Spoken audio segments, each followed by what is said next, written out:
it's under 95 grams of pound 6 o'clock.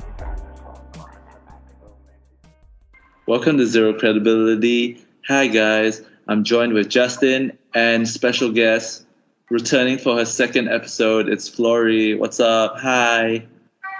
I don't know if you guys can hear the ambulance in the background. I can't hear the ambulance. Yeah. Yes, I can. I thought you played your own entrance music. I was like, okay, Flory, that's a bit extra, but okay. But hi, Flory. Hi, how are you? I'm good. Are you still in Amsterdam? Or The Hague? Yeah, In- I'm in The Hague. The Hague. My bad. I didn't even know. Tell us a bit about The Hague. I'm very interested in The Hague. Okay, well, The Hague is like the second capital of the Netherlands, but it's like the administrative capital. So it's like Putrajaya in Malaysia. They have their embassies here, and it has it's called the City of Justice and Peace, because there's like really big institutions like the International Criminal Court or Europol, which is like the alternative at Interpol. And we also have Eurojust. There's also OPCW, I think. It's like that organization that deals with nuclear weapons.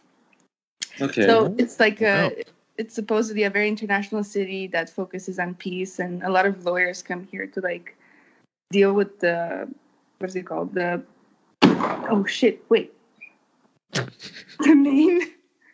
main cases like in the world that you've probably ever heard. They were dealt in The Hague. Right. Very interesting. What did you do for King's Day? Not much actually. I spent it writing my thesis because I spent King's Day before, but it's nice. It's a nice holiday. It was raining though, so it wasn't. Right, that sucks. Yeah. What's King's Day? Is it celebrating the King of Netherlands? It's an excuse for people to just party. Like it's a go out and get drunk on the holiday. streets. People get drunk and party in the streets. Sounds like my type of party. Yeah. What was your thesis about? I'm writing my thesis about unrecognized states. So I'm talking about Transnistria. Ooh. Very interesting. And you should write about Singapore. But that's a very recognized state. Yeah. No, I was just kidding. The story shade. Anyways. What's an example of what's the most famous unrecognized state today? Does it start with the letter P?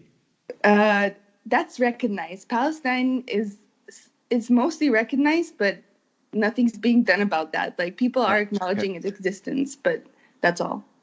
Not everyone is, but yeah. A lot of but that's one of them. But it doesn't fit the same like group of states that I'm talking about. I'm talking about like completely unrecognized by the international community. Taiwan is soon going to be one of them. But anyways, and why are they unrecognized? Because most of them they're the result of secession. So they were part of a bigger state like Moldova or Georgia or Armenia, but they decided to claim independence, and that's mostly because of Russia. Because they're sustained by Russia. Okay. Very interesting. Yeah. See, this is interesting stuff, Peter. These are interesting topics. Yes, we shall do that for another episode. Sure. Yeah. And the Moldovan special. Yeah, the Moldovan special, definitely. Before we move out of Netherlands, I just want to quickly ask you about what's the current political climate there. Is it still really populist? Because I was reading up a little bit about the Netherlands, and I read that the populist candidate won quite a few seats during the last election. Yeah. So I just want to know. Yeah, he did. He won most of the seats. I'm not very in touch with Dutch politics, but a lot of my friends talked about it and they were very disappointed too, because most of the seats were taken by this guy. He's like this asshole apparently, who is the basic asshole, but he won most of the seats, and there's a lot of populist movements going on. A lot of people are getting more and more upset about the general issues of migration, and they want people out. And you think that Netherlands is a very open place, and it is more open than other places, but it has its own problems too. Yeah. Okay. The leader is called Thierry Baudet. If any of you wanna follow up on it. Okay, let's move on to the topic, the first topic of our show. Let's talk about France. So what happened? It happened like about 2 weeks ago. Is it 2 weeks ago? Maybe even longer ago. A few weeks ago, there was a fire that occurred at the Notre Dame. I don't think they found out the exact reason, but I think from the last article I read, it was probably due to electrical failure. And so, that marks like another event that has been that shows that France had kind of a bad run of luck for the whole country, except for the World Cup they won last year. But in terms of like terrorist attacks and so on, so I think it's real interesting. It's a real interesting topic, a real interesting country, especially with like the Brexit going on and so on, and how the leader is playing a prominent role. So what I want to get to is about Emmanuel Macron.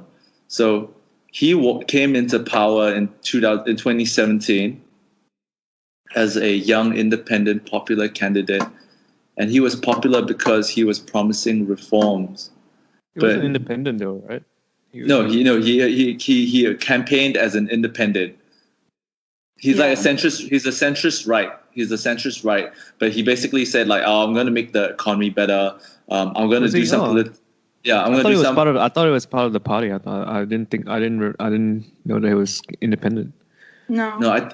I think no. He was independent, and his main competitor was like the populist candidate Marine Le Pen, a lady who was like I remember. Yeah, immigration, like again, like no more immigration, like kick all these people out. Let's make France again, kind of thing. And it so was on. Like the Trump of France. She wanted to get the European Union, which is one of the reasons. Yeah, one of the reasons why they chose him, because he seemed like the next best option. Yeah, and Marine Le Pen came from a line of like I think her dad as well was at one point a politician. I think he ended up being not being. I can't remember why he was kicked out of politics, but it was under quite controversial circumstances, if I remember right. But he was also quite had these types of views. Yeah, I guess it runs in the family. Yeah, I guess it runs in the family. Yeah, so essentially, like, why I want to talk about France is because, like, I think it's probably one of like a prime example which follows a lot of other examples within Europe where you vote they're having like political troubles. Like look at Greece, like a lot of governments, when they vote them in, it seems like in the next few years they want them out. It's quite like it happened in Greece over and over again, and now in France, right? So I just want to break it apart and see why. So there was this recently that's been happening over more than around almost 30 weeks about the yellow vest movement in France, and people have lost their lives because of these riots. I think there were a few lives lost because of some violent demonstrations that went on and so on. And so I was wanting to ask you, Flory, so what's your take? Is it because of a leadership issue, or you reckon it's what's going on in France? I kind of wanted to connect it to Notre Dame because you're saying it's an unfortunate event in connection to everything that's happening in France. Yeah. And I'm like a really skeptical person, so I keep wondering what the reason for a fire was, because it wasn't like warm weather for the fire to start, so there's no clear reason as to how it started. And you reckon someone started it? I don't know, because in 2017, for example, I was reading that they were having problems with Notre Dame because it was pretty run down. They had to replace things, and the funds weren't really coming in. And even though they asked the government for more funds, they also asked billionaires for more funds. Nobody really budged. But in 2019, when this fire happened, what if it's related to insurance? What if it was something that just needed to happen for them to reconstruct it? That's one of my main points. And then there's the issue with the money that came really, really fast from all these people. And I think a lot of people got really angry. I think Yeah, I mean, it's very upsetting to see how much money can be donated to a building. Basically, it's definitely a historic monument, but it's sad to see that this much money is so readily given to like things like this, but not to other things. Yeah. But I found out that all these people that have donated, the richest people in France, they get like a 60% tax reduction on their payments. And this means that like the majority of the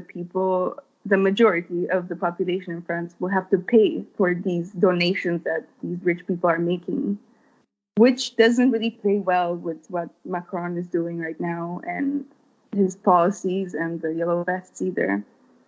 Okay. Yeah, because the yellow vest has gone on even though after the Notre Dame thing has happened. I mean, like it has obviously died down, and because of like the many successive weeks they have been doing this, but it's still going on. And like I think that like that's new information to me, and it kind of like tells me that like I kind of understand why that the people are unhappy, because the people kind of voted Macron in to kind of take down the aristocrat, or like try to make a fairer redistribution of wage to all these people, because France, from my research and understanding, is dominated by these rich families, the people of LVMH, Kering, L'Oreal Group, all these old traditional rich aristocrats, and so on. And I think the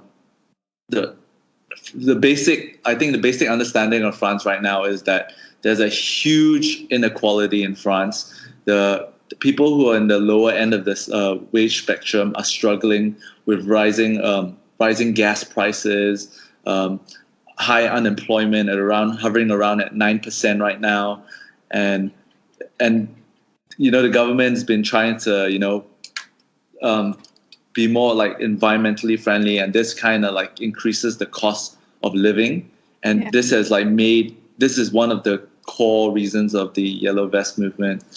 And I think it's quite interesting, because I don't think Macron is trying. I think Macron is in between a rock and a hard place. I'm not sure where his allegiances are, but it seems like he's trying to do a few things. But I'm not sure whether it's just a tough spot, because he came into owning no seats. When he got that, so it's hard for him to push policies through, if you think about it, because most of the parliament is still the same old people. You know what I mean? Yeah. And so on. So I think that's an interesting situation, and he has a lot on his plate. He's also been actively talking during the Brexit argument. Trying making it clear that you're UK, you better make sure you make a clear decision on what you want to do. You want to leave the EU or not, and so on. So it's quite a tough job being France president. Yeah, I think so too. I'm sure there's a lot of pressure. I think, for example, I think that Macron was chosen because he was the next best option to Le Pen, and because he wanted to stay in the EU. Because I think after seeing what happened with Brexit, people got scared. Yeah. And he is younger, one of the youngest, the youngest actually, of the presidents of France. So I think people thought he would be progressive, and he promised, I think his policies, like the ones that I have read about, they aim to bring France forward, definitely, but they also don't consider like the present conditions in France. So while he's doing positive things in one side, he's also like increasing unemployment and increasing the firings that companies can have for their people. Yeah. So I think he's also not very experienced, from what I know, because he did something with economics. He started as I don't know what, but it wasn't in politics. Yeah, I think he's an interesting character. I think he's a businessman. He's a businessman that came in and decided to run. And so what about you, Justin? What's your take on this? I mean, without going into, answering the question of, why is France doing badly? I mean, I like Flory's approach of, relating what's happened at Notre Dame with what is happening in France in general. So I think there's a few points or a few interesting topics to talk about. One of them is, you can relate to the donations thing. So after Notre Dame caught fire, whether it was a government conspiracy or not, Flory, I don't know. But yeah, I don't know either. We'll never know. But you just dropped that conspiracy over there. Yeah, but okay. Yeah. Francois Henri Pinault, who's like the head of Kering. Kering owns Gucci. Gucci is the biggest brand, and a few other luxury brands as well under that group. Pledged I think 200 million euros to repair. Bernard Arnault, who is head of LVMH, one of the richest men in the world actually, also pledged 300 million. It's quite interesting because these two guys don't like each other. Francois-Henri Pinault and Bernard Arnault, they don't like each other. So it was quite. Yeah, they are. So it's quite. It's like, oh, you give 200 mil? No, I'll give 300 mil. And basically, they raised $1 billion, €1 billion into a fund, which they said was going to be used to repair Notre Dame. And I think you can relate to that, like Flory did. You can relate that to the Yellow Vest movement. So the Yellow Vest movement, in a nutshell, is about economic disparity, right? Economic disparity in France, and a lot of people are unhappy because, as you mentioned, Peter, of the income inequality in the country, and a lot of people are struggling. So to see all of a sudden these guys suddenly pledge $1 billion to the repair of Notre Dame when it could be used to, increase social amenity, programs to help the poor, all that sort of stuff. I think a lot of people are very unhappy. Now, the Yellow Vest movement, at least news about it has died down a lot in the past 6 months. But it's still ongoing, and it was very, very, very big news towards the end of last year. Yeah, it was. So, if you want to relate this to Macron, I think I agree with Flory in the sense that I think Macron was elected primarily because of the fact that he would maintain France in the EU. And I agree with the fact that I think the French people were probably they saw what was happening in Britain, and they were like, all right, we don't want this shit to happen in France, right? Yeah. And also because maybe Marine Le Pen was a bit too extreme. A bit too extreme because whatever policies were promised by either of them economically, I think a big part of the French election when it happened a few years ago, a big policy point was immigration. Marine Le Pen, without going into too much of a policy, I can tell you, was widely supported by Donald Trump and Nigel Farage. So that should tell you all it needs to tell you about her views on immigration in France. And France, don't forget, is a hotbed for Muslim immigration, particularly from their former French colonies in Africa. Yeah. So I know a lot of people were quite, and if you go to Paris today, just look at the French team, dude. Just look at the French team, the French national team. Yeah. If you go to Paris today, there's I think a lot of people are surprised that of the number of, French. What, just say it. You should just go a number of French Africans. You should just you just made it sound super awkward. I guess you gotta find the right word. You don't use the wrong word. You gotta be careful. Just say French Africans. Oh my god! I did say French Africans. It's because French African is not a common term. It's not African American. That's French African is not a common term. True. Yeah. So, it's. I think. Yeah, and Macron is sort of, for whatever reason, I think people are a bit upset about, this idea that he's a bit of an elitist, favors the rich a bit. I can't speak too much about the policies that are implemented because, in all honesty, I'm not too familiar with them. Yeah. And what people are specifically upset about. Yeah. But yeah, at the end of the day, I think you can sort of look at this and you take a step back and, everything that's going on in the world right now, it's very similar, right? Whether it's in Europe or whether it's in America or even parts of Asia these days. Like, I think a lot of the complaints are similar in the sense of, I think it's primarily economic. It's primarily about economic inequality. Yeah. And yeah, like, people will try to massage that into, other, to use other sort of arguments and factors like, oh, immigration is the issue here. But whether immigration or not is the issue, I don't know. But the underlying issue, I feel, of a lot of discontent, particularly in the EU today, is inequality, is economic. Yeah.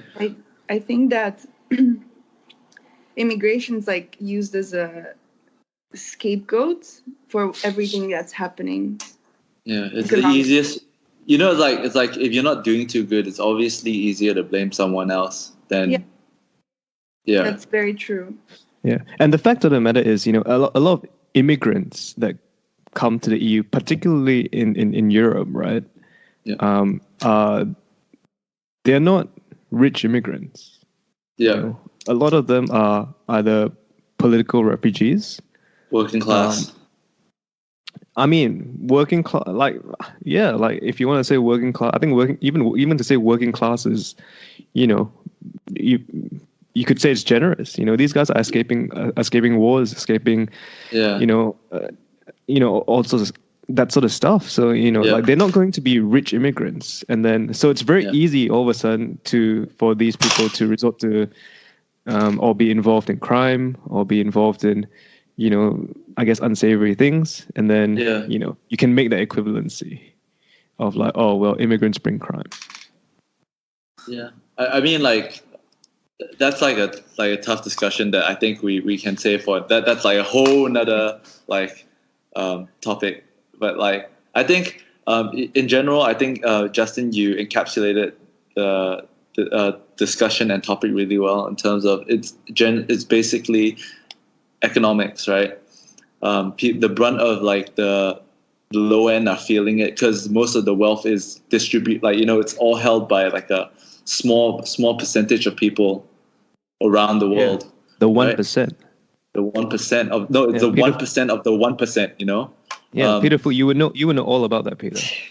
Yeah, because I study this topic really well, looking from it on the outside and knowing people on the inside as well. Right, Flory, do you agree, Flory? I think experience doesn't. Experience is the greatest teacher, am I right? It is. For reading a lot. Okay, anyways. No, but like this is also rife in the intellectual conversations being had by all the great thinkers of today, asking, oh, why is there so much political divide and why is the world so bipolar? Why is it so polarized in terms of people's opinion? And so like the people who argue against so that's why there's always this argument about capitalism against socialism, right? They're saying that like, oh, capitalism has created this large inequality, and this inequality is only growing every day, right? So this is, but then the people who push back against it, like people like Steve Pinker, who say that, oh, well, people are forgetting that the whole world in general is in the best period it has ever been in terms of like there's less poverty around the world. There's enough food for like everyone in the world. It's just like we just need to sort out a few distribution issues. The market is like, the market is the best for the whole world in general. The pie is bigger. Yeah, the pie is bigger. But then people argue that but the pies are bigger for people who already have a pie. Oh, you're so bad at analogies, man. The pie is bigger, but it's just the richer people are getting a larger proportion of the slice of the pie, and the poorer people are getting a smaller slice of the pie. Yes. Okay. There's not many pies. There's only one pie. Yeah. You're right. It's like okay, no, I don't even want to try. Okay, but okay, you're right. And so on. So I think that's and France is like a good case study to look at. And I think after the way Justin like kind of broke everything down, it kind of cleared everything. It made everything clear for me. So I think that for Macron, if you look at his policies, right? I mean, what he's been trying to do is that he promised to do more, like, you know, have more political reform in a sense where like the aristocrats who already have a stronghold in like government or in all the like in the private sector and so on, they're not allowed to, you know, like he's trying to stop nepotism and stop like policies favoring these rich people, putting their own people in these positions of power and so on. So I think he's been trying to stop the rich from getting richer. But I think it's just tough, right? When like the people who created this political system are the rich people, you know. So I think it's a interesting like situation we have right now, and it would be interesting to see if he'll keep power in 3 years' time when they have another election. And yeah, but without giving Macron too much credit, you know, I do also know that there's a number of policies where he's had to backtrack, where he's announced them, and I can't remember exactly what, but he's had to backtrack because people say like, what the hell, like this policy is not helping people, like it's not helping the people that need help. It's just helping the rich. I think so yeah. There's a huge gap between what he promised and what his actual like idea, what his actual agenda was. So I think he promised things like any other would-be president would do, promised a lot of things that seem great for the people, so he gets elected. But his agenda and what he has in mind for France, I may be wrong, obviously, this is just a personal opinion, but his agenda and what he has in mind for the future is different than what he promised. So what do you think he has in mind for the future? I think he sees a progressive France. So I read that he thought about like digitalizing the school system, and he wants a lot of investment in France, which he got, but he also got a lot of unemployment. So I think he wants a future for France, like a future modern France. But that doesn't really go hand in hand with the working class. It doesn't consider the conditions that are currently in France. It doesn't consider the people that are not doing so great and that would not benefit from his policies. Because I think he has... Sorry, continue. Yeah, sorry, you go. Finish up your point. I'm sorry. No, it's fine, because I forgot what I was going to say. It's fine. Oh shit, I fucked up. It seems like he's like more idealistic than he is practical for the country, I feel. Because he's been pushing on the agenda of like, you know, yeah, we have to be more environmentally friendly, we have to be more socially progressive while the economy is faltering. So like, you know, like his recent pledge on like closing down elite school, yeah, he's still politically, he's campaigning on the end, on the side of like, yeah, we're trying to get rid of the aristocrats out of the system to make it more fair. But like, I think there's a lack of focus on, you know, the high unemployment rate within the country.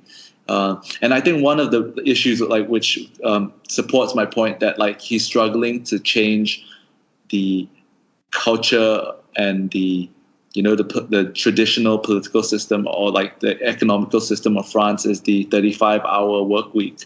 You know, that's in France, like very little people work more than 35 hours, right? And apparently that 35 hours of work should sustain you for the week, you know, and so on. So I think that's a very interesting, like, you know, interesting circumstances he has to work within, right? Like, how do you like make sure everyone's all right, can live a comfortable life if they work 35 hours, if they produce 35 hours of work for the country each? I mean, so I guess my first reaction and my first thought to when you say he's transforming the economy, right, is that I think a lot of economists will agree as well. You know, if there is going to be structural change in the economy, right, like there will be a period in the short term of pain, right? Like, I mean, you guys have definitely heard the term, right, where like, oh, this is the recession that we have to have. Like, and this is especially true when there's structural change in the economy, because what happens is that, the wider economy is trying to adjust to, has to deal with an external shock, right? And that external shock offsets the equilibrium of the balance in the economy. And in order to adjust that from that shock, a lot of the times they have to be conservative and cost cut and all that sort of stuff. And that leads to wider economical problems such as, unemployment, or like a high inflation, or whatever it might be. So spending cuts and so on, yeah. Yeah, so it'll be interesting to see, like, if what you say is true, in the sense that he's trying to make structural change to the economy. Maybe he's trying to make France a more modern economy that relies more on, that's more digital, that's more nimble, that is more self-sufficient, that relies less on, I don't even know what France's main exports and production is. I'm not sure if it's, primary industry or secondary industry. But yeah, like, that could explain some portion of, this era of discontent. And unfortunately, as much as people may not like it, there is some, and it's very hard for a politician to, especially a president, to say, like, guys, I'm sorry, we have to have this recession for the good of the country in the future. Like, think long-term gain over the short-term pain. A lot of people will not accept it. Yeah. Right. So look at Greece. They kept changing their leaders. When the leaders said, okay, let's have like a measure of austerity. Let's, cut spending. We're going to feel shit for a while. Straight away after a year, they voted the guy out, like. I mean, Greece is very different. Like, Greece is very different. Greece is like, a lot of the issues are self-inflicted. Yeah. So yeah. But France could be like on their way if you think about it, right? The people aren't as productive, and they want like a certain standard of living already, and it seems like how's the government going to raise wage for these people? How are they going to, if the government's already not acting on trying to take away the money from the rich to give it to them, how else they're going to get this money unless they look at working more than the 35-hour work week? And all right, think about it this way, Peter. Think about it this way, right? Let's say today you work, let's say you work 60 hours a week today. Yeah. Right. And let's say I employ you and you work 60 hours a week today, right? Tomorrow the government comes and tells me, hey, you can't bring Peter in to work 60 hours a week. You have to only bring him in for 35 hours. Yeah. Right. As an employer, what am I going to do? You're gonna do that? Yeah. I mean, because I have to, right? I'm gonna put you on 35 hours per week, right? You're gonna hire someone else. Well, that's one thing that can happen, right? I'm gonna hire someone else and cut your wage, right? Because you're only working 35 instead of 60. Or I'm going to say, hey, Peter, I'll keep you on the same wage, but you better do the same amount of work in 35 hours, right? Yeah. So two things. One is you're going to be more productive, or you're going to be you're going to be at the same level of productivity, but you're going to make less money, right? Over time, well, like, so this is a shock to the employment to me as an employer, right? Because I don't really know what will happen. I don't really know if you increase your productivity by almost 2 times, or if I have to employ someone else, right? So in terms of the labor market, right? Like, think about, so if you expand that to the entire labor market, right? Like, every single employer is going through this dilemma, right? Do I have to hire another person? Or is this person going to increase productivity? Or like, what's going to happen? So everything is out of equilibrium, right? Eventually, what will happen? Eventually is that, the theory suggests, right, will be like, you will increase your productivity, right? Yeah. Because it's more cost, because you don't want to work for a lower wage, right? Yeah. And because it helps the employer, from an employer's point of view, they'd rather hire only one person rather than 2. Right? So all of a sudden you think about it, right? When the whole economy, when every person that's working doubles their productivity, right? What's going to happen? The Economy is going to country's grow. Yeah, I mean theoretically, right? Theoretically, Yeah, economy is going to speaking. grow. And what happens when the economy grows, right? More businesses, more Yeah, employment more opportunities. business, and like basically they solve the economy, the economical woes, right? Right. But Theoretically, there's that short-term pain, right? Where it's yeah, like, well, we used to have like, I'm gonna have to cut your wage, or I'm gonna have to fire you because it now costs, I have to like it now costs more to hire people because they can only work for 35-hour weeks. So it's one of those like, that's what I mean when it's structural change and when things are out of equilibrium, right? it takes a while. It takes a while of adjustment. Yeah, exactly. Period It takes a adjustment. while, but the end goal is like, if everyone in your economy, if every worker you have in your country doubles their productivity, I don't think anyone can say that that's a bad thing. Yeah. I mean, But it's bad for the people, I think. In the short term, yes. Yeah. so you reckon? So that means what you're saying is that the 35-hour, if it works, it's good. But like, do you think it will work? I think that's a better question. So, do you think this 35-hour work week is the way to go in terms of productivity? I think some like studies in some countries, particularly in Europe, I think, have shown that shorter work weeks increase productivity. But the thing is, I'm not sure that. I think a lot of those were when like these like short work weeks were done on a trial basis. So I'm not sure if it becomes law, if that is if that'll be the outcome. In all honesty, I do sort of see that will be the outcome.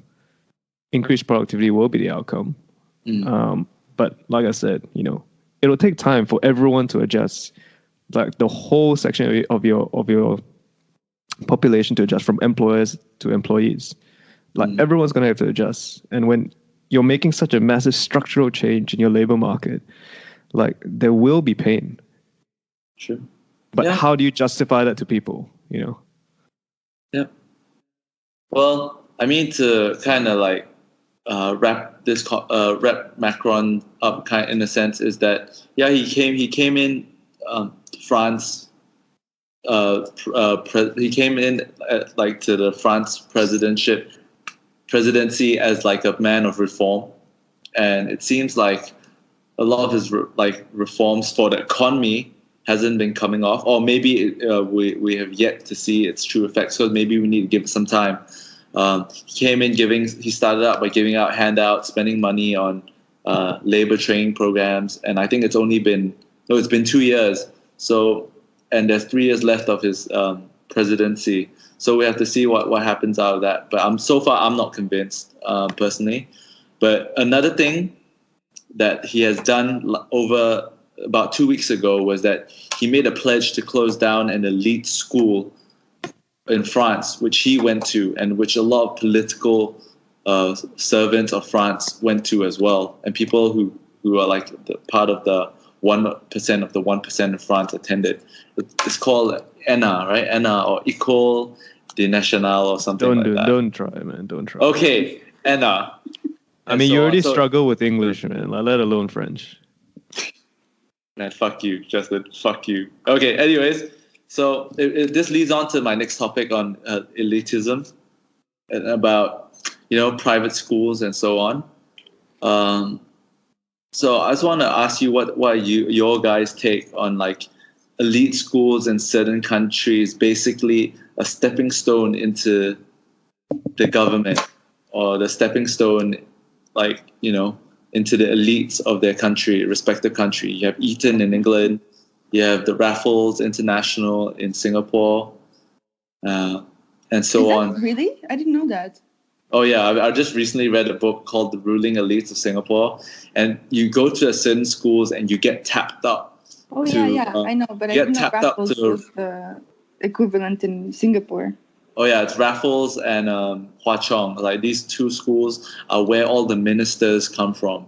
Yeah. So I just recently someone came to me and saying that I had a debate with someone about are private schools bad, and I just asked him what the person who thinks private schools are bad, why is it bad, And I think it's an interesting discussion, right? Because people who don't go to private schools, they feel that like the people who are talented, they don't get access to these these facilities and great teachers and so on to let them reach their full potential and so on. So that's why I want to bring it to you guys and see what you guys think on these elite schools.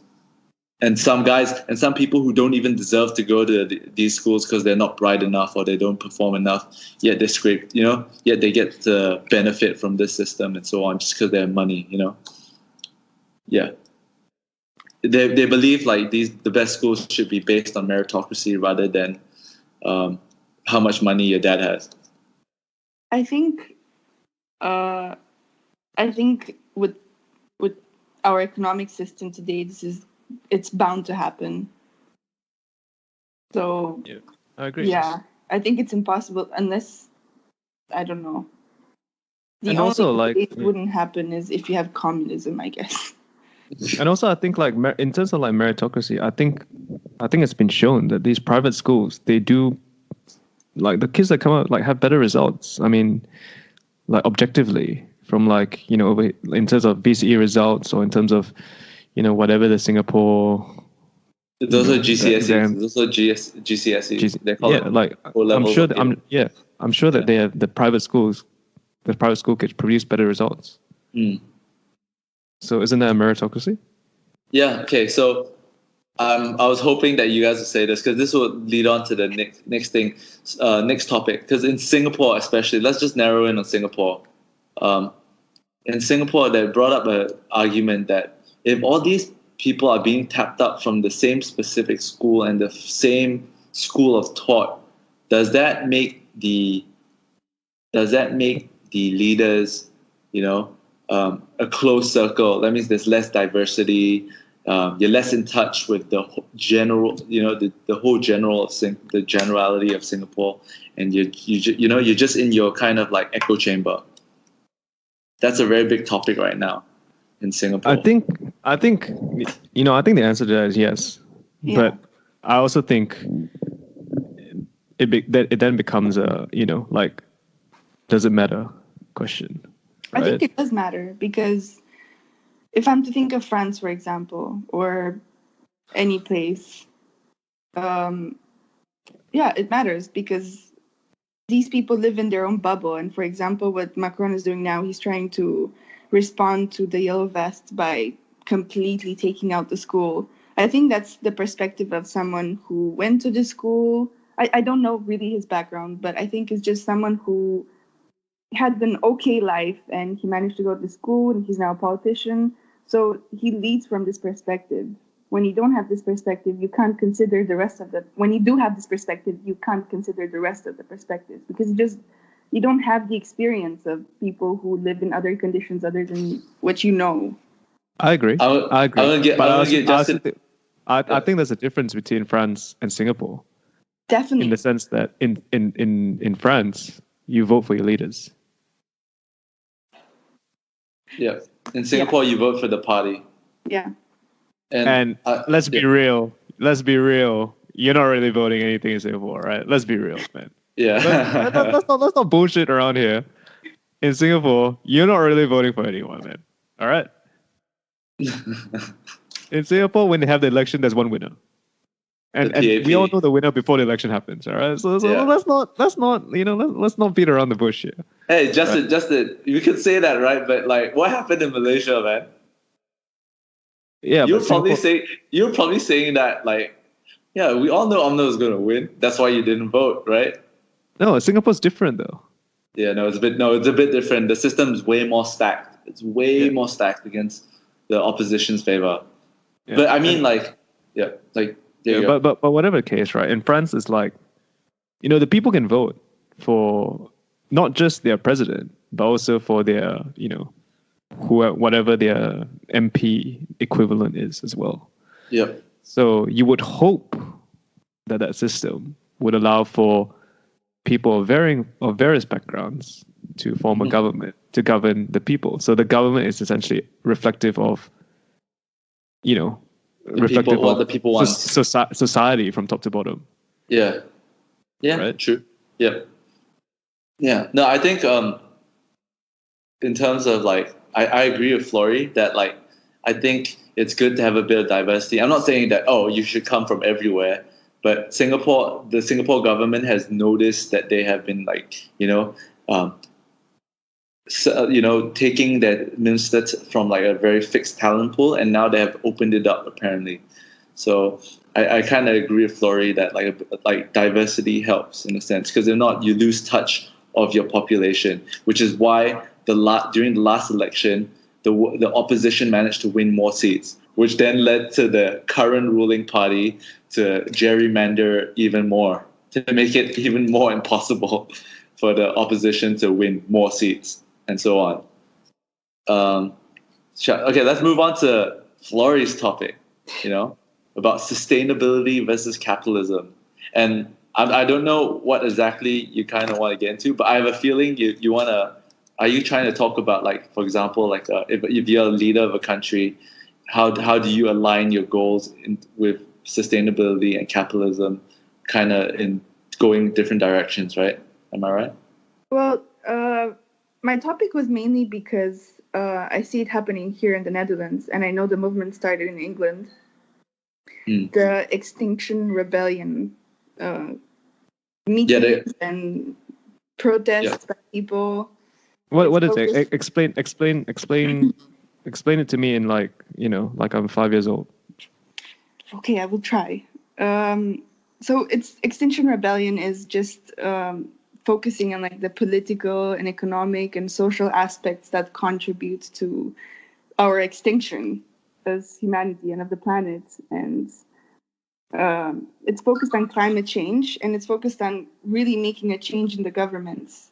So one of the ways that they're trying to do it is by saying that if we manage to convince a huge part of the population to not pay their debt, maybe we can change the economic system, because then they will have to do something about it. Right. Okay. It all ties in. You guys were talking about how inequality is related to economic issues, definitely, but it's also related to climate change directly. In what way? Because, well, for example, you have the poorest of the poor are affected by climate change. Yes. So you have these issues that are happening around the world. Climate change is affecting inequality, basically. And because economic growth is a lot of the times usually related to, the planet. You take resources out of the ground, you directly affect the planet. You overproduce, which is happening right now with capitalism. So you're affecting the planet. These are direct ways in which climate change is the result of our doing. Yeah. So basically, climate change is in direct opposition to capitalism. I think it is to our system. Yeah. Because if you produce more, you aim to take more resources out of the ground. You aim to cut more trees, to build more. I mean, I think that's a simple way of looking at it, right? But explain it to me like I'm 5 years old, and that's perfect. No, that's fun. That's fine. Yeah, Justin, come on, man! You got to kick back against these people, man. Justin, go. I think climate change is very important in our day and age. All right, that's my thing, Peter. What do you want to say? No, I think climate change is very important as well, but to blame it just all on capitalism, I don't think that's like fair. I think capitalism can exist in a world where sustainability is an important objective for all these businesses as well. I'm not saying I have the answers, but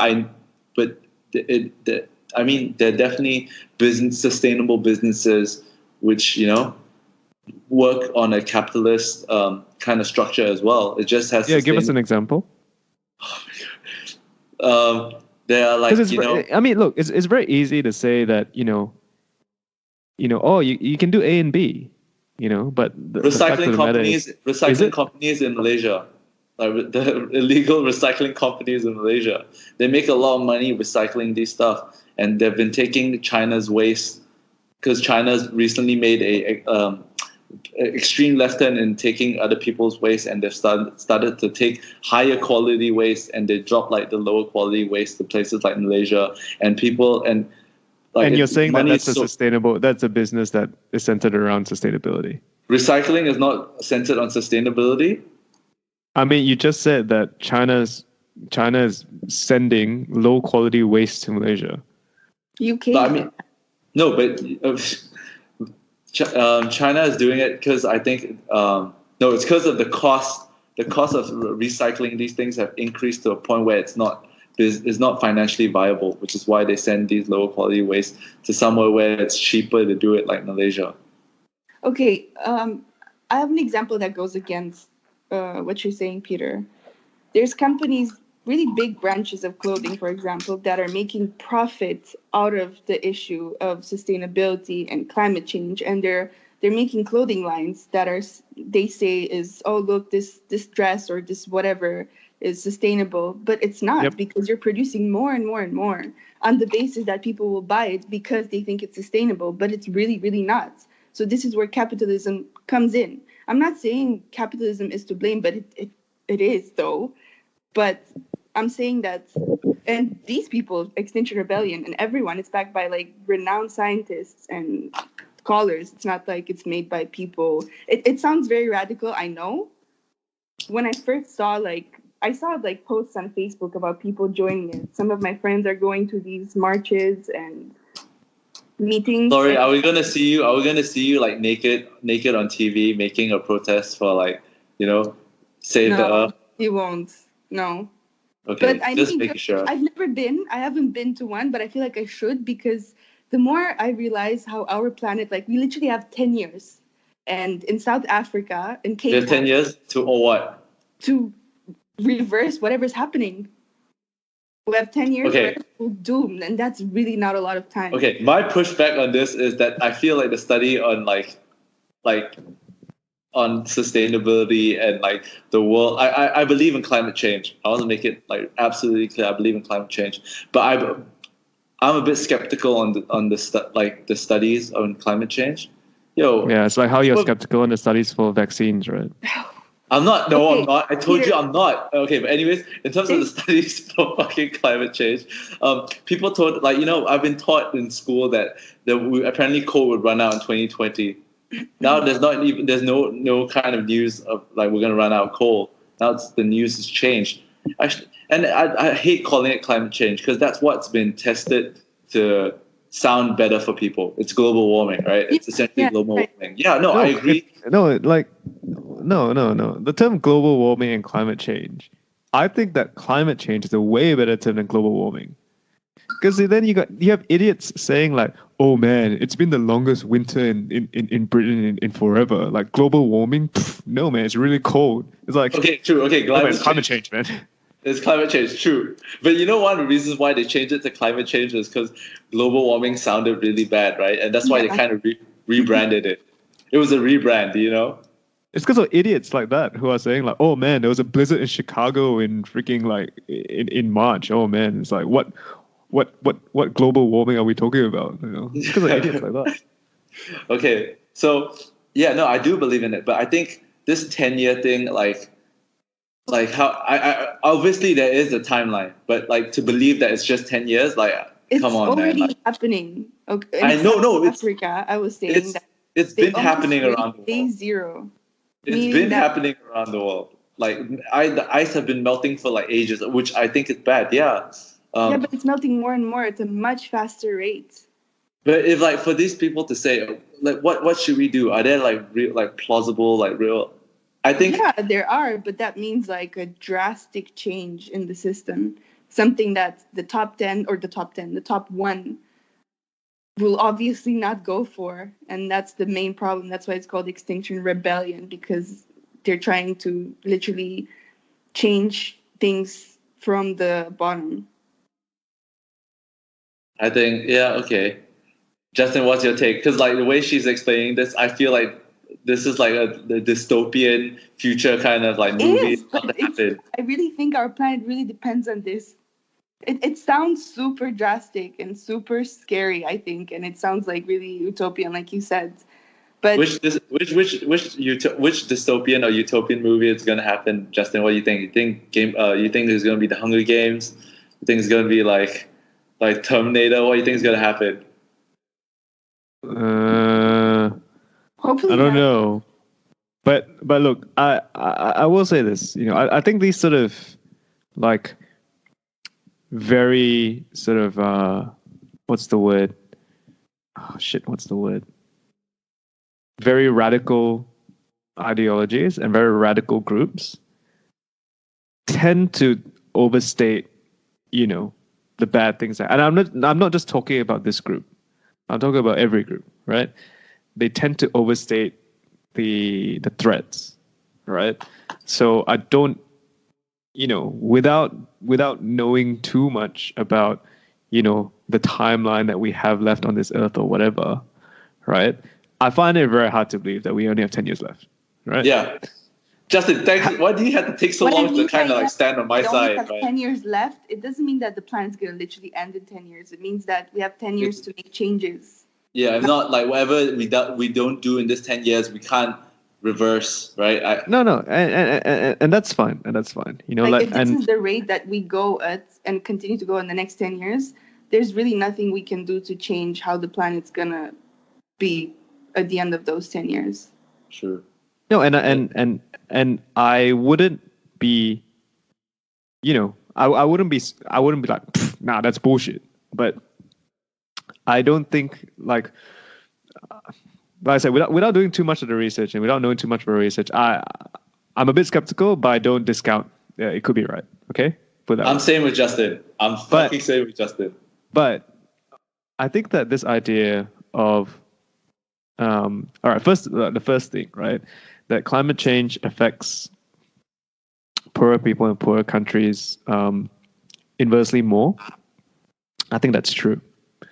But I also think that any bad thing affects poor countries and poor people more in general, right? So to me, that's sort of a moot point, right? The other thing then it becomes the central argument, which is capitalism is in direct opposition to the idea of a sustainable Earth. Yeah. And I think in some ways, yes. In some ways, no. So the way that capitalism works is really, it's based on consumer demand. And it's based on rules, right? So the rules, if put it this way, right? Put it this way. 15 years ago, right? No one in Melbourne was asking for vegan options at a restaurant, right? Today in Melbourne, freaking all these people, I shall call them people. They are people, Justin. I know. But they're all like, man, if there's no vegan option in this restaurant, like they're discriminating against vegans, right? Or like this restaurant is not I've actually never heard that in my life. Oh, well, I have. Or this restaurant is like, not accepting, or it's not, it's not like it's not a restaurant that can survive in 2019 in Melbourne, right?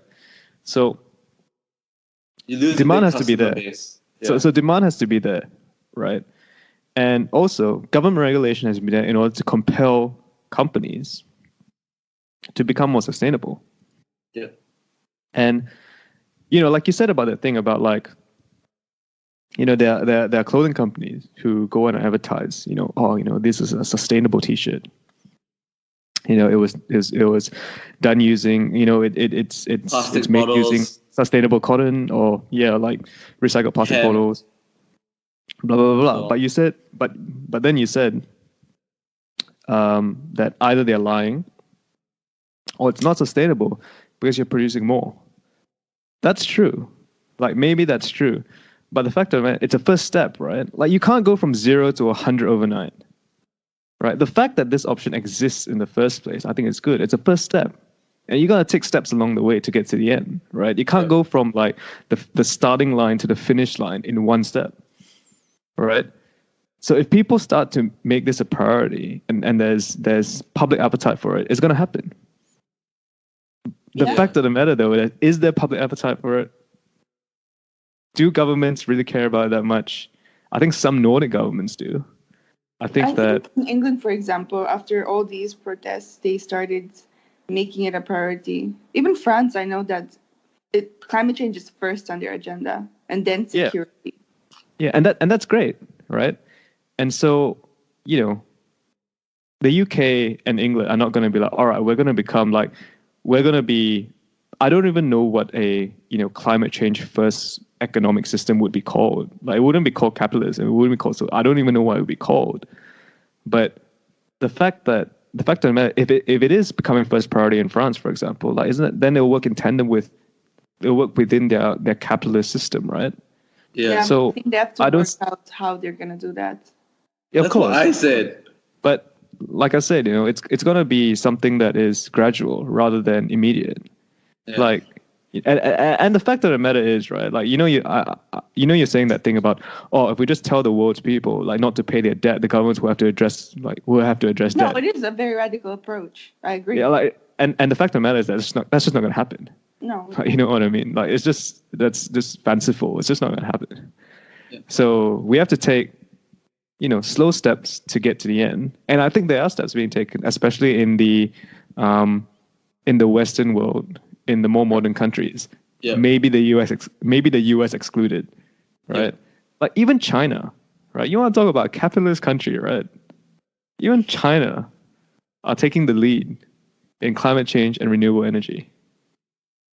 So they're a controlled economy who has they know that the air is bad. I just came from there, and they've been making economical changes and structural changes in the forms of, for example, cars, right? They're trying a radical change for electric cars and so on. So they've been throwing billions of dollars at this to try clean up the air. But then, I mean, I don't get into the more into it, because there's also a discussion about how the mining for creating these batteries are not sustainable itself. But they've been trying to take steps into reducing the air pollution in the country. So they've been taking steps in trying to clean up their act and so on. And I think sorry, continue. No, you go. I'm done.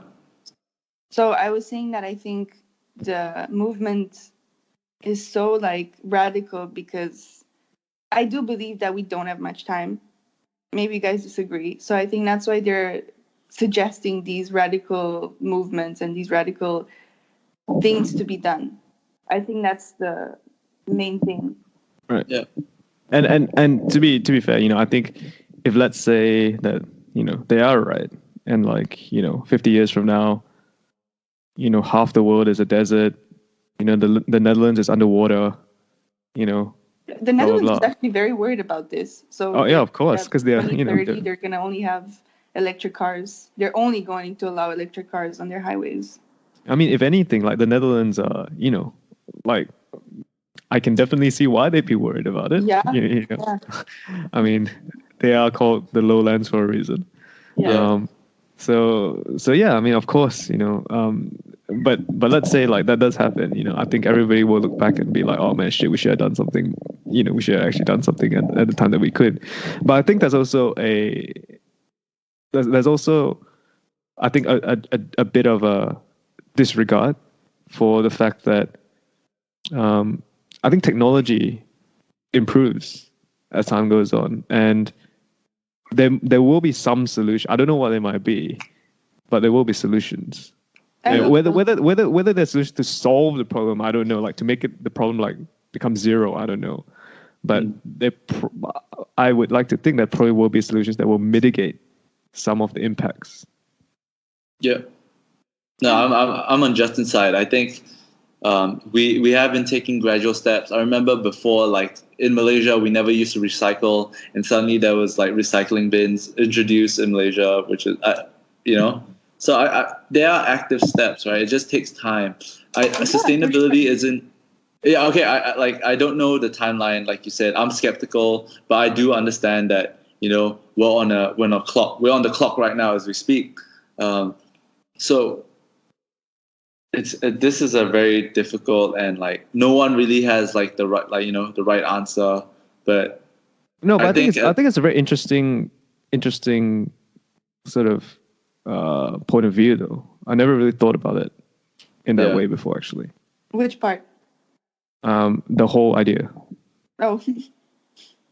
Yeah, it's hard, right? Because like these businesses, like they always go money first. But now, as like a country gets richer and they have like a certain standard, certain level of quality of life, then they'll start looking to address these issues such as the environment and so on. That's why like America, not America. I mean, because of Trump is in power, but the West, who are generally the richer countries of the world, they're looking to that's why they're part of the Paris Accord.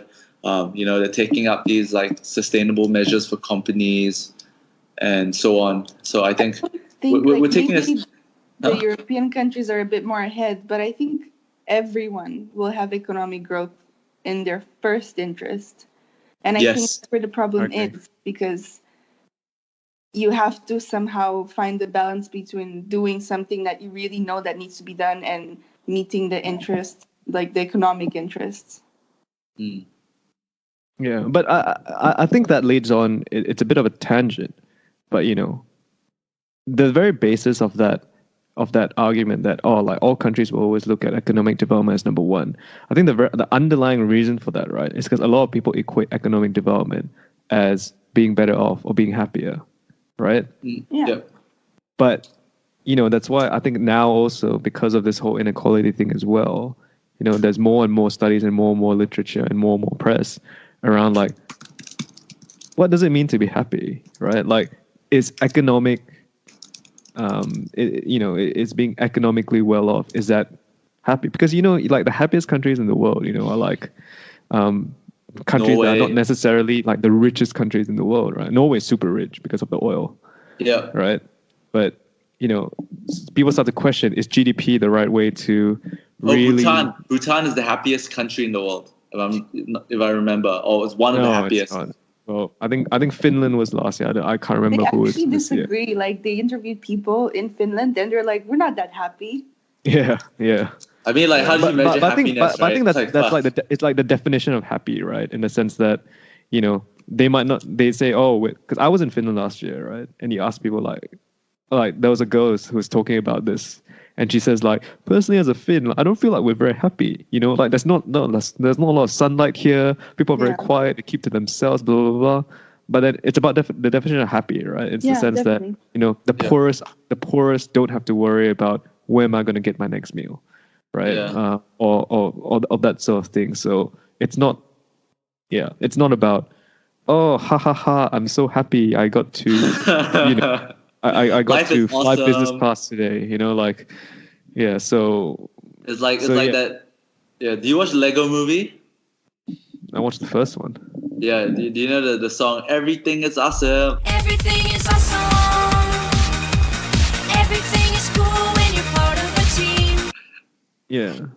But like it calls into question whether the fact that economic growth is really what we should be, or countries should be chasing.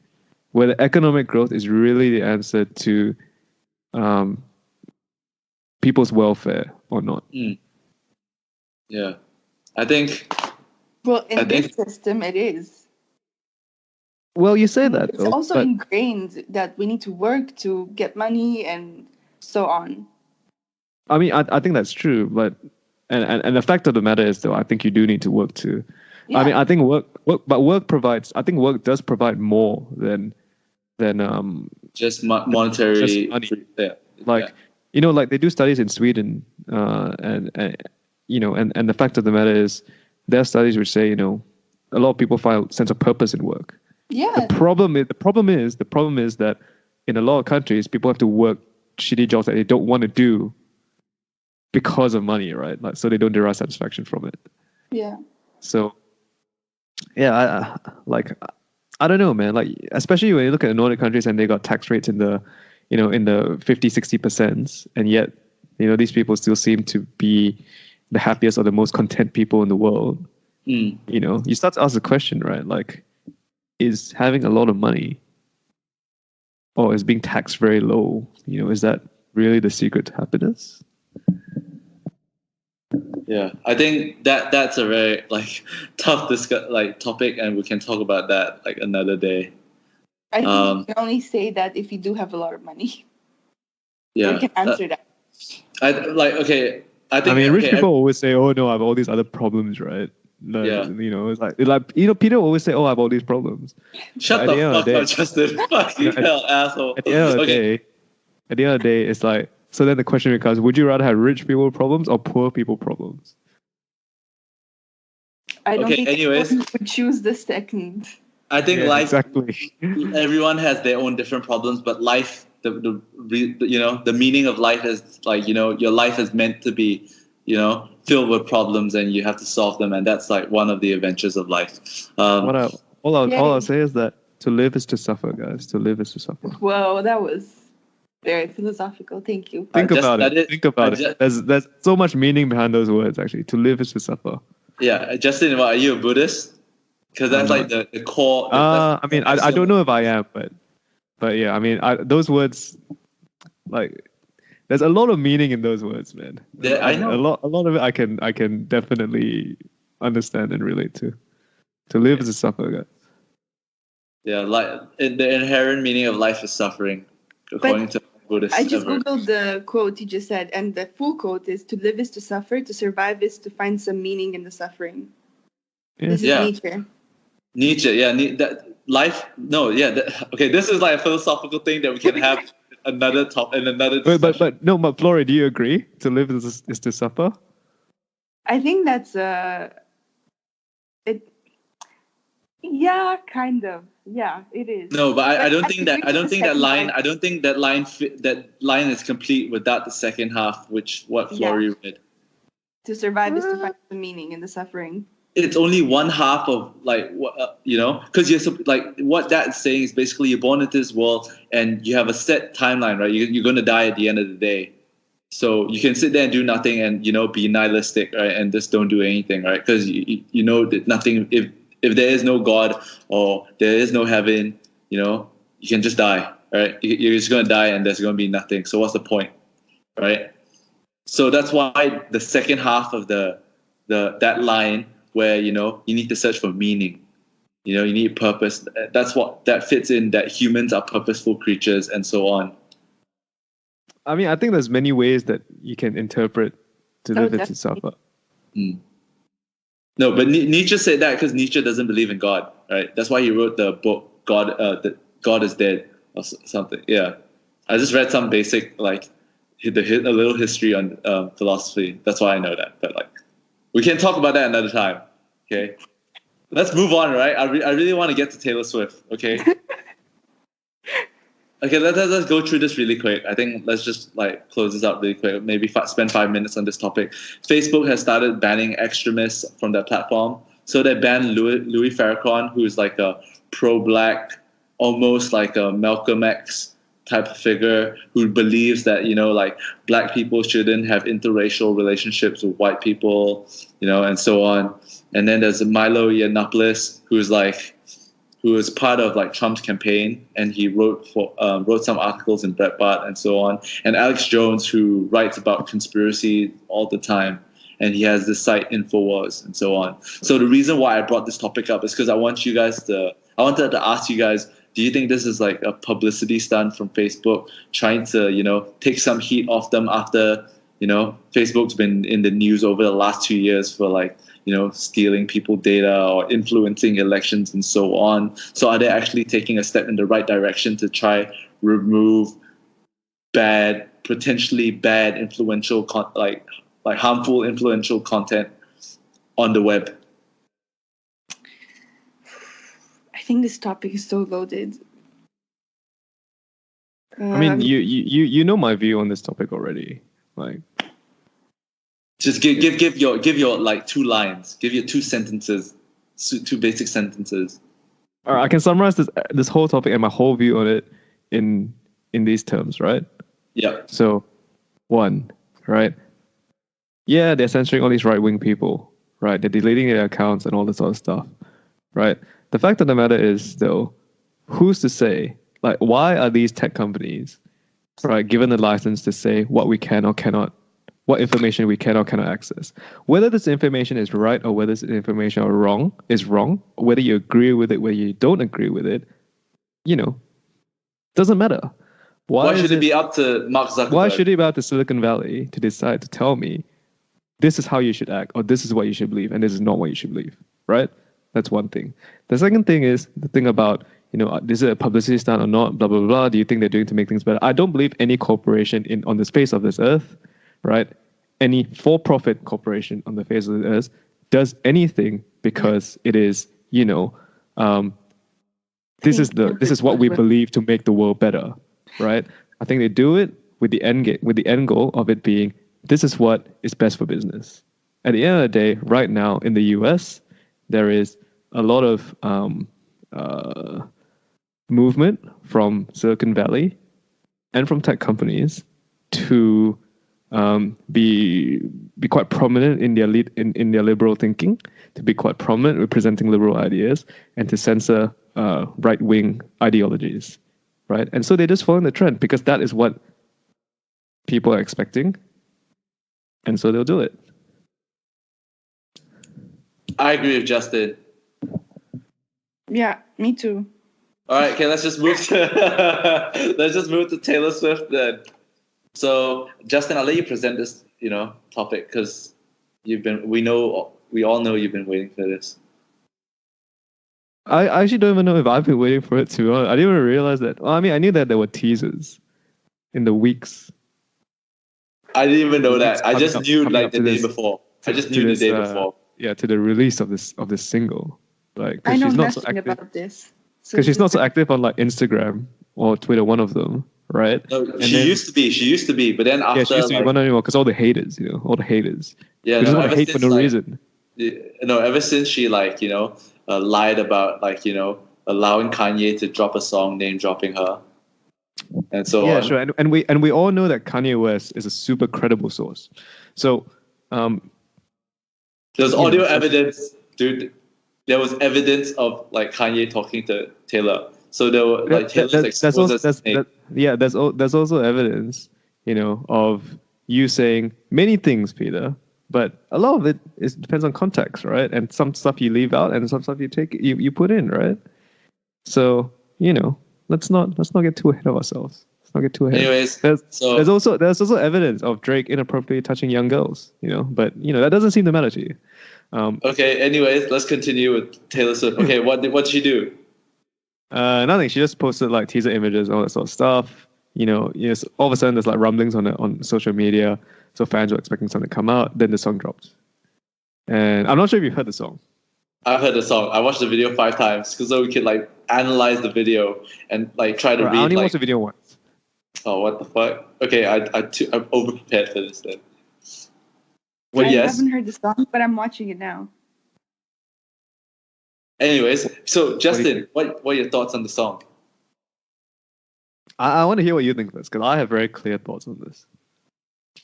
Meh, like that's not it, dog. Like that's not it. Yeah. I just think that's not it. But like, I think I want to know what your thoughts on the song before we move on to the video. I think that the song is, I agree, not that great. But I think it's not as catchy as other singles. But I think it does. It's quite interesting because it's a different sound. I don't know if I'd say different, right? Because I feel it's a sound that goes back to her original sound, right? Which is more blank how space. To say more like a bit more bubblegum, a bit more like like the 1989 album, yes. Appealing to that sort of demographic again. And I think it's very interesting because you saw an evolution from her Red album to 1989 to now Reputation. to Reputation, and the evolution of the sound was interesting, right? Where Yep. Red was with countries like pop, 1989 was very, very mainstream pop. Yeah. Reputation was, though, I mean, they're all pop, but like it was trying to have a bit more of a, edgy grown-up image, right? Yeah. But in this album, she's gone back to that sound which made her big.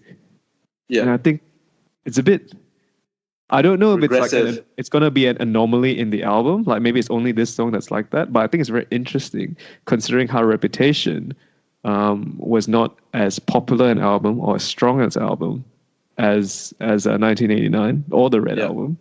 Yeah. Right? And so it's just like, I wonder like if this is if this is deliberate, right, on her part or on the producer's part or whatever, to recapture this sound, to recapture, the fans and the of that time period, Yeah. or if it's like her personal choice. No, this is the sort of music I want to make. Yeah. For me, it's obviously looking like from listening to her on the radio. I don't listen to her actively, but sometimes I listen to her songs every now and then.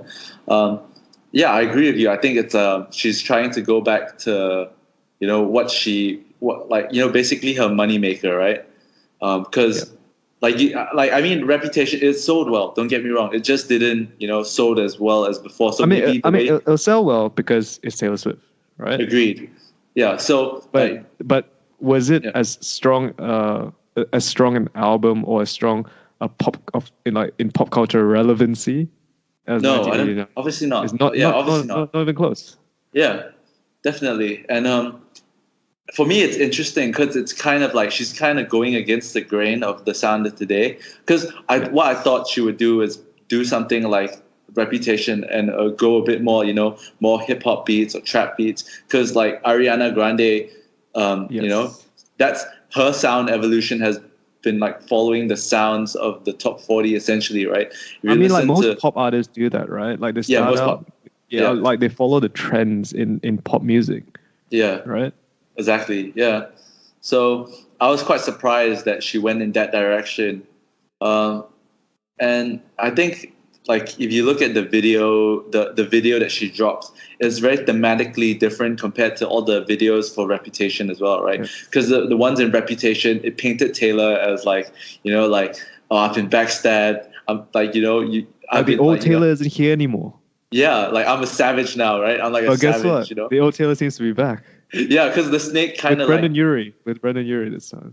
Yeah, and like the video, right? It started off with the snake, and the snake turns into a butterfly, right? So symbolically, it meant that her like angry days are over, right? Kind of thing. It seems like this album is going to be much more pink, which means more like much more happier, in much more positive mood, right? Which I don't know. We don't know. Like I said, I don't know because like. I'm not sure if this song will be an anomaly or not in the album. The thing is, you wouldn't think so, right? Because it's the like first single. Yeah, so yeah. No, but you know how sometimes the first single sets the tone for the rollout, and that's why I like talking about this. I like talking about artist rollouts. Yeah, it's interesting. And she performed the billboards recently, and everything was like like all pink. Everything's real colorful. It reminds me of like is it Gwen Stefani? Like always just like bright colors. So it's like all her music is going to be like that, like you say, bubblegum pop, very like positive, like upbeat, and, like blank space. And as someone who is like at the forefront of pop, and I think even today you can say Taylor Swift is still at the forefront of pop. Yes, there's Ariana Grande and all that sort of stuff, but I don't think you can deny that Taylor is still at the forefront of pop. Right. Oh no, she's definitely up there. She's in top 5, like top 3, top 5. But like you said, to go in a opposite direction from where everyone else is going. Yeah. I feel that's it's either very brave or very, like, oh, you're like. It's a bit risky, right? You got so scarred that you didn't do as well as you thought in the last one. So you're just going back to your safe sound, and like, who knows if that'll work in 2019. Yeah. No, but that's how not everyone's able to do it, right? Like the best, the basically the she does have a bit of a luxury in that she is Taylor Swift, right? So whatever she puts out is going to sell, right? Not She's only going to that, make a lot of money regardless. Not only that, but like to be the leader of to be the next number one, you have to kind of like create a sound that would just capture everyone, right? So for me, it's like You know, if she is the one, if her this album that comes out really sells, that means yeah, she is going to be number one for the next year. You know, she's going to be like winning all the Grammys and all the other awards and so on.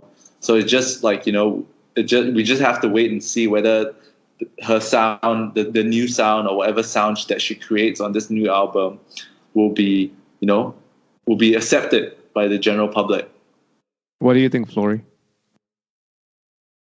Sorry? I'm here. I was watching the video. What do you think of the song? First impressions. The sound or the song? The song. song. Song. It's okay.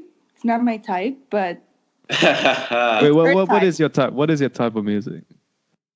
it's everything, but mostly like indie, electronic. Like who were you listening to yesterday? Were you listening to gypsy music?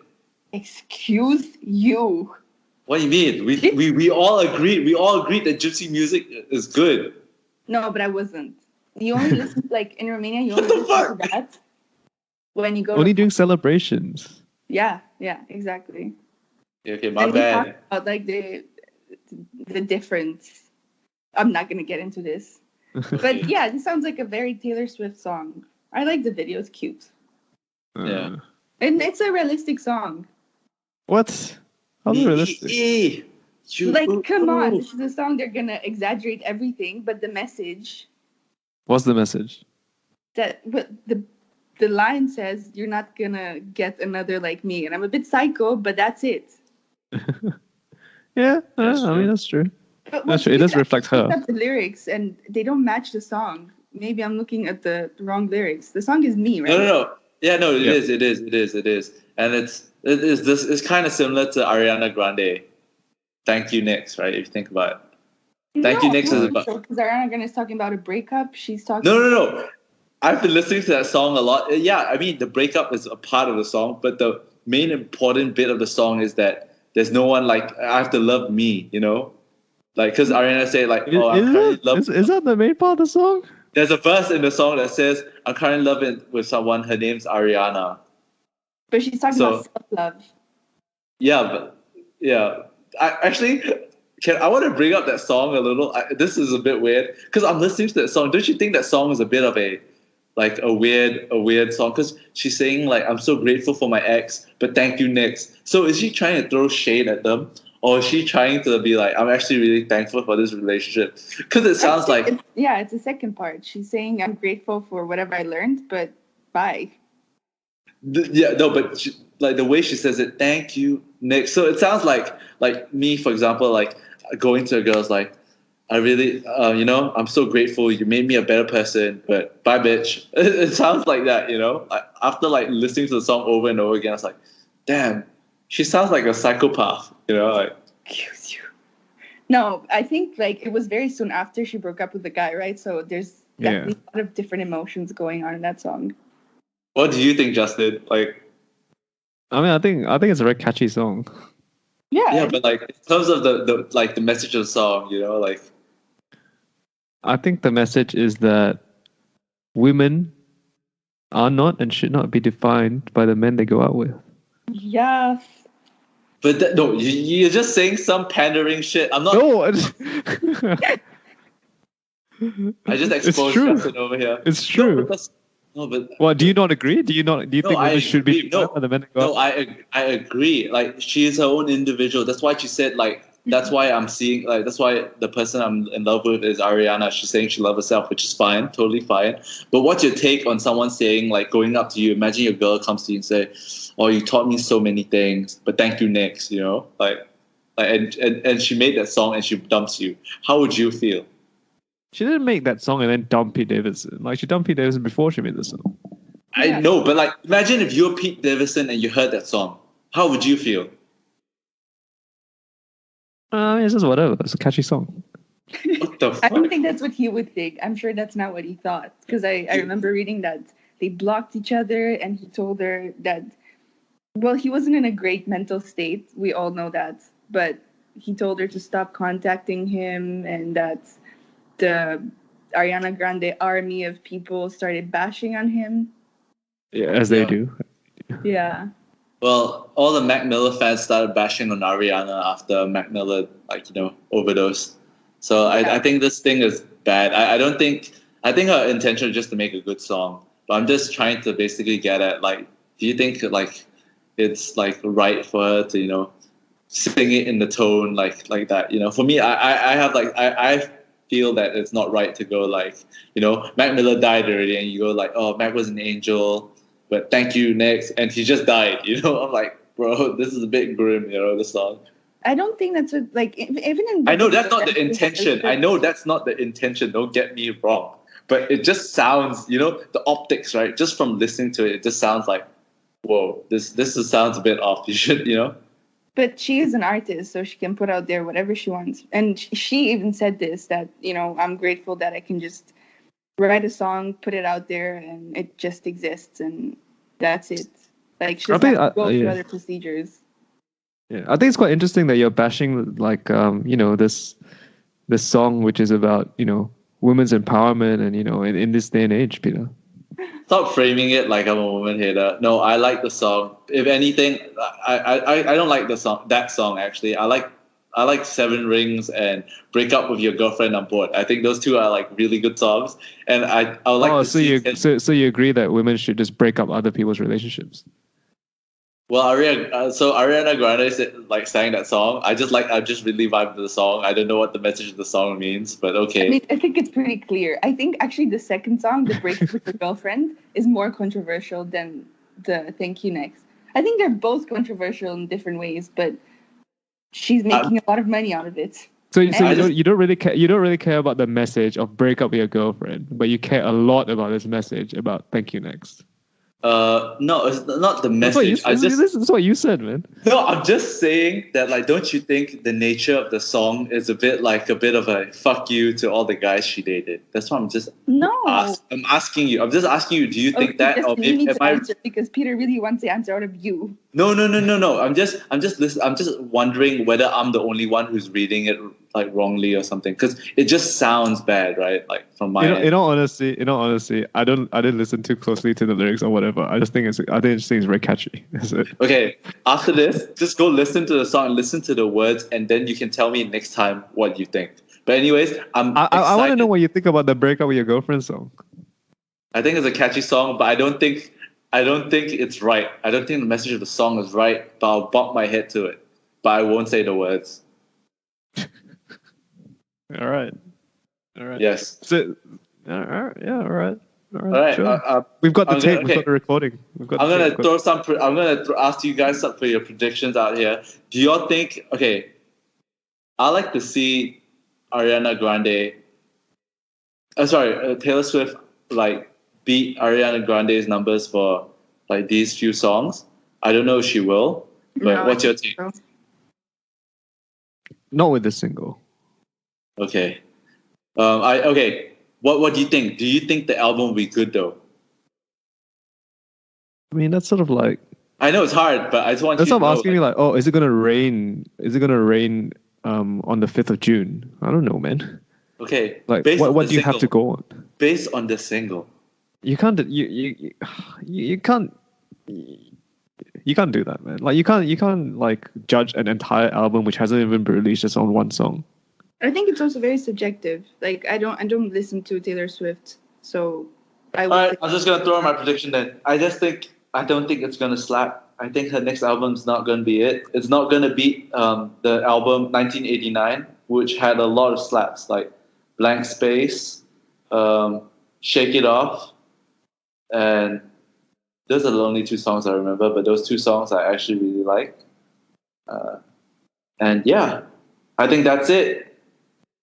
Thanks for. Yeah. Oh. Wow! You're just cutting off. No. Yep, you can come in. Finish up. That says a lot. You were saying that if she's gonna beat Ariana Grande, I don't think so, because people really enjoy drama, and Ariana Grande's songs are based on the drama. Taylor Swift is not singing about drama; she's singing about something. True, you brought a very good point. Taylor Swift needed a breakup for her next album to blow up, or just something else. Something more. Yeah. Why does it have to be a breakup? Why does it always have to be about relationships? Because that formula has been working. Don't you think women are more than their relationships, Peter? Obviously not. No, I think they're more, but like for Taylor Swift, it seems like if you look at her history, all her hits, all her albums have come up after a big breakup. Maybe she's going through a great period in her life now. Yeah, but just because she's in a great period doesn't mean like her happy music is going to translate into good sales. People like sad music. Yep. I can only think of one happy song that has done well on the charts, and it's "Happy" by Pharrell. It would be tough for me to name something else. You know, that's like all about being happy and shit. Oh, my life is great, and so on. True. See, none of you can think of an example. All right, I'm gonna end this show. Thank you for coming on, Flory. Thank you for inviting me. You can come here and share more of your radical beliefs. They are not radical. I do want to give out a disclaimer.